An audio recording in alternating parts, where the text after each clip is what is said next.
रावण कहने लगा नहीं बेटा नहीं, उस बानर को मारना नहीं है, बानर को तो पकड़ के लेकर आता है। मैं देखना चाहता हूँ उस बानर को, देखना चाहता हूँ जिस समय देह भी आने से घबराते थे। एक साधारण बानर पहले समुद्र को लागा, फिर लंका में प्रवेश किया और अशोक वाटिका तक जा पहुंचा। बेटा वो कोई साधारण बानर नहीं है जिसे बानर नहीं कमल लेकर आएगा।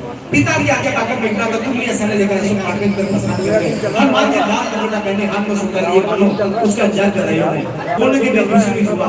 हनुमान जी ने पहले मेघनाथ की सेना से प्रयास मैं तुम्हारा देखती ही रहूंगी। पहले मेघनाथ की सेना से प्रयास किया और फिर हाँ फर्स्ट क्लास। मेघनाथ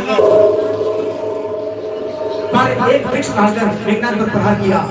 मेघनाथ रथहीन होकर धरती पर गिर पड़ा। हनुमान जी ने मुझसे प्राप्त मेघनाथ को रक्षण किया और स्वयं वृक्ष के पर चढ़कर जाकर बैठ गए।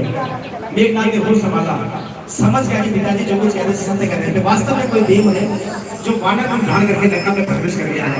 तरह तरह की माया मेघनाथ हनुमान जी को जगाने लगा, किंतु जिसका राम रखवाला हो उसका कोई बाल भी बांका नहीं कर सकता।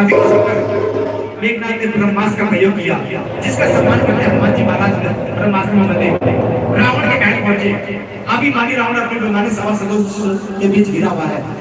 रावण के दरबार में बैठे सभी सभासद रावण सभी के चेहरे से विमान छलक रहा है, मानो उस दरबार के कोने कोने से विमान में फट रहा।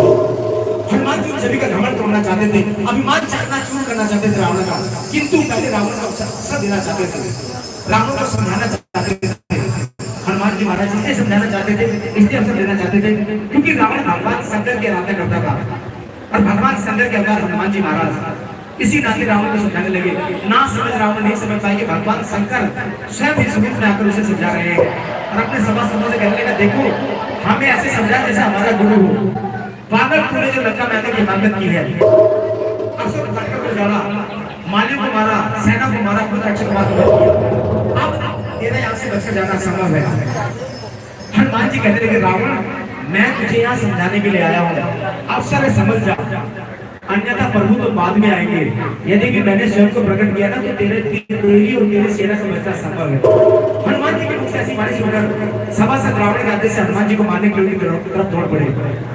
विभीषण जी सभा में प्रवेश करते थे सचिवों के साथ में, अपने सचिवों के साथ विभीषण जी प्रवेश करते हुए रावण को बोलता है कि भाई धूल को माता युद्ध के विरुद्ध होता है, यदि इस धूल को सजा देने तो कोई और सजा दो। रावण ने विचार विमर्श किया अपने सभासदों के साथ। एक बार राय बनी कि मानव को अपनी पूछ श्रद्धेय होती है, इसलिए मानव की पूछ में आग लगी। रावण के आदेश से हनुमान जी की पूछ में आग लगी और जब हनुमान जी की पूछ में आग लगी हनुमान जी ने लंका को जलाना प्रारंभ किया। लंका धूल पर जलने लगी, राक्षस बेहाल हो गए, इधर से उधर भागने लगे। रावण विचलित हो गया, बेचैन हो गया। एक बात ने ये क्या कर दिया और मां सीता के मन में विश्वास उत्पन्न हो गया, अब मेरी मुक्ति यहाँ से संभव है। ऐसा ही विश्वास उत्पन्न करने वाले पाठ, आत्म बल बढ़ाने वाले पाठ है ना। हनुमान जी का आत्म बल बढ़ा, प्रभु के नाम का स्मरण करके 100 योजन में समुद्र लांग गए। मां सीता का आत्म बल बढ़ा, प्रभु के नाम का स्मरण मां सीता लंका में करती थी। अंजल सब कुछ प्यार रखा था मां सीता से, जब से रावण ने हरण किया था मां सीता का, लंका में ले गया था। अंजल त्यागकर केवल और केवल प्रभु के नाम का स्मरण कर रही थी। मां सीता का आत्म बल बढ़ा जब हनुमान जी ने लंका में आग लगाई। हमारे घर परिवार के सदस्यों का आत्मबल कब होता है, कब कम होता है?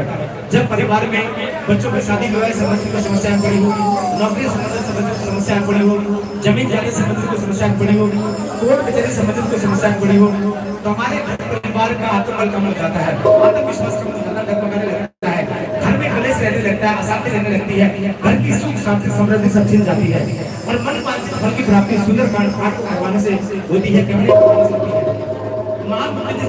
यदि कोई आसान रोग से पीड़ित उसके सुंदरकांड का पाठ कराए तो उसके रोग भी दूर हो जाते हैं।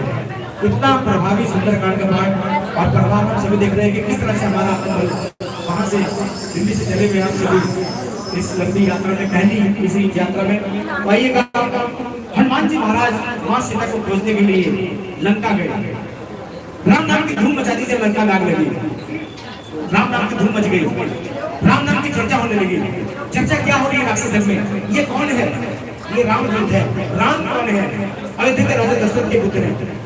वो यहाँ क्या कर रहे हैं? क्योंकि जैसे मैंने पहले कहा कि राम श्री सुंदरकांड का पाठ श्री रामचंद्र के मानस का दिल, जैसे दिल की बीमारी डॉक्टर जब चेक करते हैं तो दिल को सबसे पहले चेक करते हैं, हार्ट से मानस कर जाते हैं इसमें इसके अंदर कुछ रोग है तो ऐसे ही सारी रामायण उनके सामने देख राम राम कौन है, राम क्या कर रहे हैं, आगे क्या कुछ होने वाला है, जो हनुमान जी ने कल दिखाया गया है, तो सब पूरी रामायण उनके आ जाती है सामने।